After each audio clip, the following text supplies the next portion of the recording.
Sardar Singh convent college की online कक्षाओं में कक्षा 11 के छात्रों का एक बार फिर से हार्दिक स्वागत है। कक्षा 11 में हमारा जो चैप्टर है वो कबीरदास चल रहा है। कबीरदास में दोहावली यानी दोहा जो लिखे गए साखी में, तो साखी शीर्षक से सभी दोहे आप पढ़ चुके हैं। अब हमारा जो शीर्षक उन्हीं के अंतर्गत कबीरदास जी के अंतर्गत पदावली है, उसका अध्ययन कर रहे हैं हम लोग। तो 3 हम पढ़ चुके हैं, चौथा और 5वां का आज हम अध्ययन करेंगे। और कबीरदास जी जो है वो संत पुरुष थे, महान समाज सुधारक थे। उन्होंने समाज के समस्त आडंबरों का प्रबल विरोध किया है, लेकिन उनकी ज़्यादातर तल्लीनता, चूँकि संत थे, बाबा थे, है ना।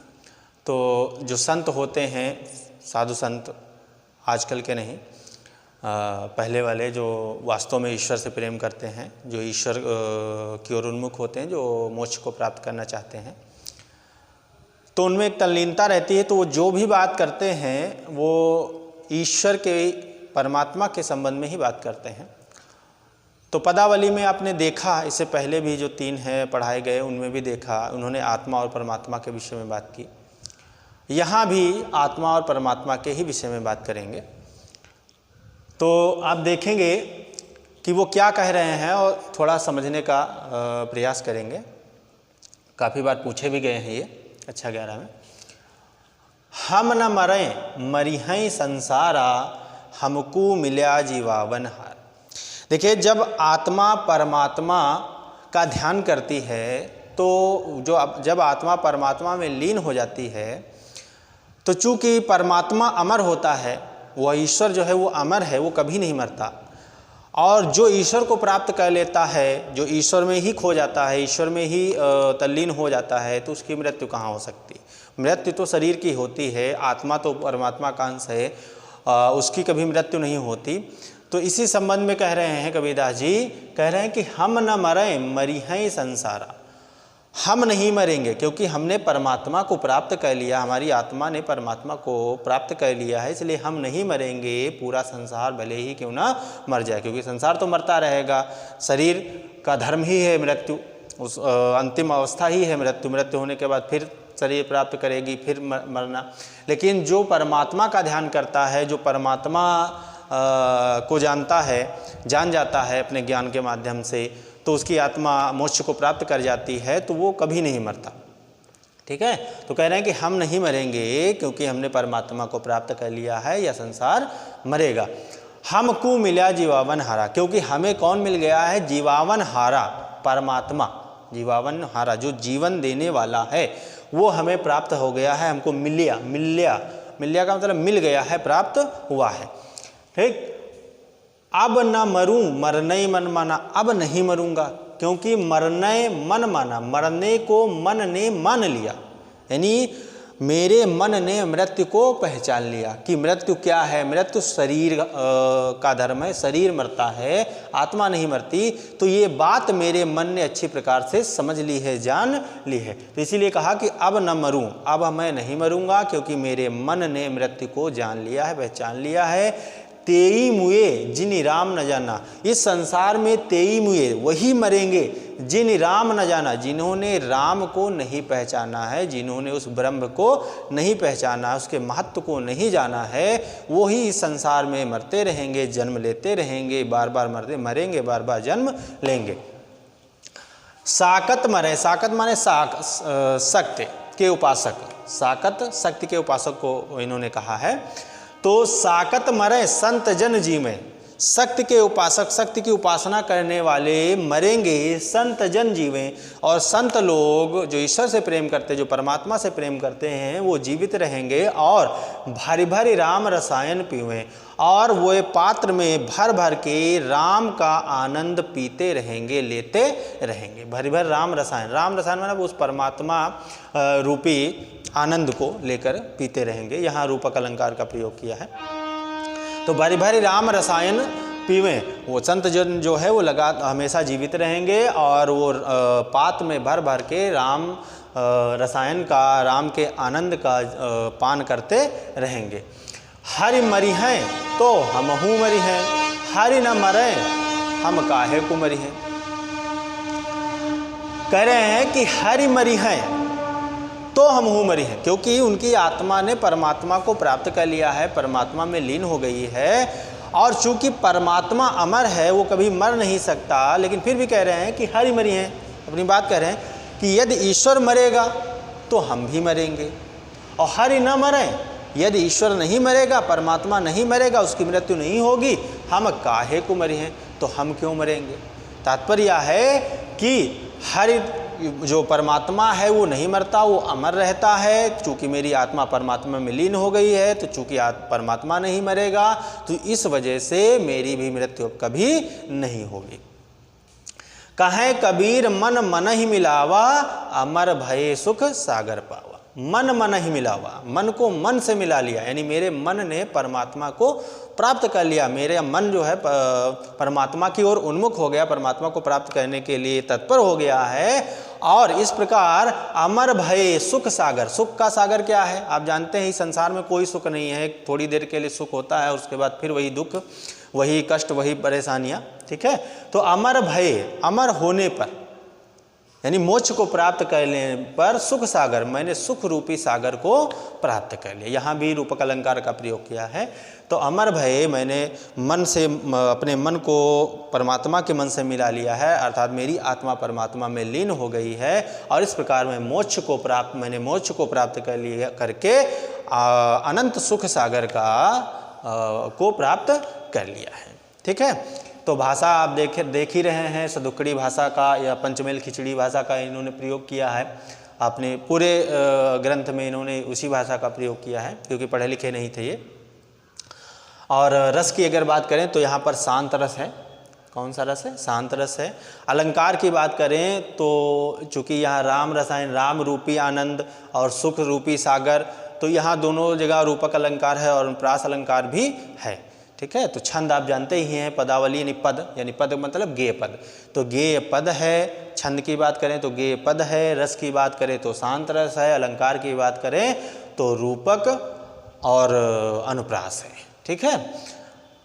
अब आगे देखेंगे, ये सबसे ज़्यादा पूछा जाता है, अंतिम है पदावली से, और इसको ध्यान से पढ़ेंगे। इसके दो अर्थ हैं। प्रतीकात्मक भाषा का प्रयोग किया, यानी सदुक्कड़ी भाषा तो है, लेकिन प्रतीकात्मक भाषा उसको कहते हैं जब कोई भी भाषा हो, जैसे हमारी मुख्य भाषा जैसे अवधी है, या हमारी मुख्य भाषा शुद्ध साहित्यिक हिंदी खड़ी बोली है, लेकिन जब हम किसी एक वस्तु को किसी दूसरे वस्तु का प्रतीक मान लेते हैं, तो जब प्रतीक मान करके हम कोई बात करते हैं, किसी भी भाषा में बात करें, तो उस भाषा को प्रतीकात्मक भाषा भी कहा जाता है। तो देखिए यहाँ पर, काहेरी नलनी तू कुंभलानी, तेरे ही नाल सरोवर पानी। यहाँ पर दो अर्थ है। पहला कमलिनी के संबंध में, आप जब अर्थ इसका लिखेंगे तो पहला कमलिनी के संबंध में ऐसी हेडिंग डाल करके अर्थ लिखेंगे, और दूसरा आत्मा के संबंध में ऐसे हेडिंग डालकर आप अर्थ लिखेंगे। तो पहला कमलिनी के संबंध में समझ लीजिए। कबीरदास जी कह रहे हैं कि हे नलिनी, हे कमलिनी, तू क्यों मुरझा गई है। कुमलानी, कुमलानी का मतलब मुरझा जाने से।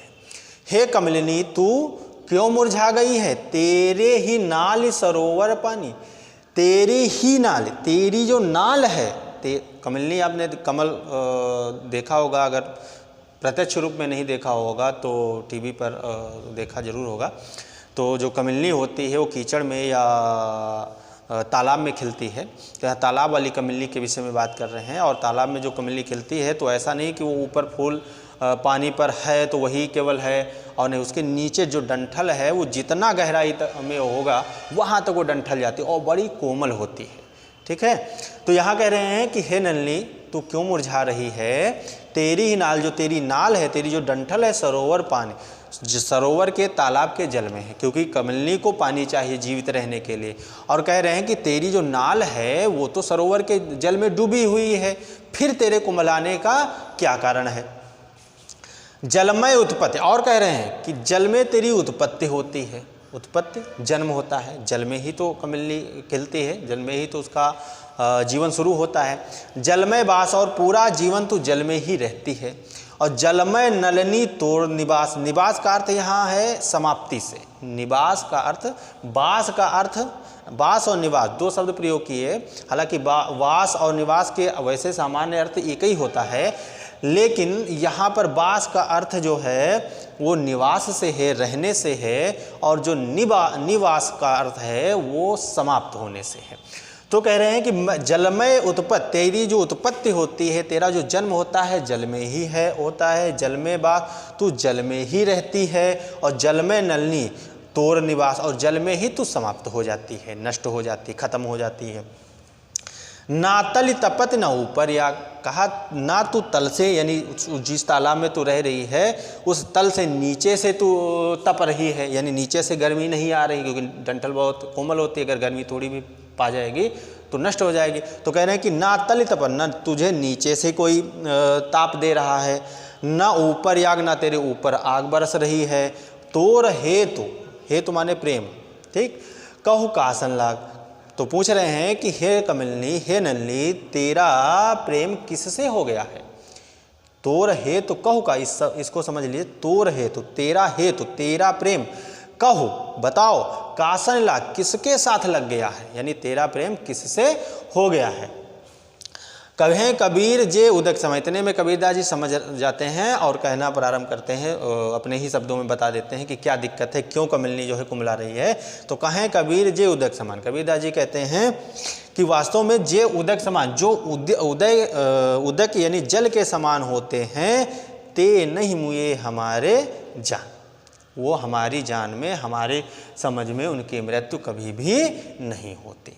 ठीक है, तोर हेतु कहु कासन लाग, इसको समझ लीजिएगा फिर से कि वो कहते हैं कि शायद तू बता, कहू, कहू माने कहो, बताओ कि तेरा प्रेम कासन लाग किससे हो गया है। इतने में कबीरदास समझ जाते हैं कि तेरा प्रेम जो है बाहरी संसार में ईश्वर से, सूर्य से हो गया है, और इस वजह से तू मुरझा रही है। ठीक, लेकिन फिर आगे कहते हुए कहते हैं कि कबीरदास जी के शब्दों में कि जो उदक समान होते हैं, जो जल के समान होते हैं, यानी तू जल में ही रहती है और जल में हमेशा तेरा निवास रहता है।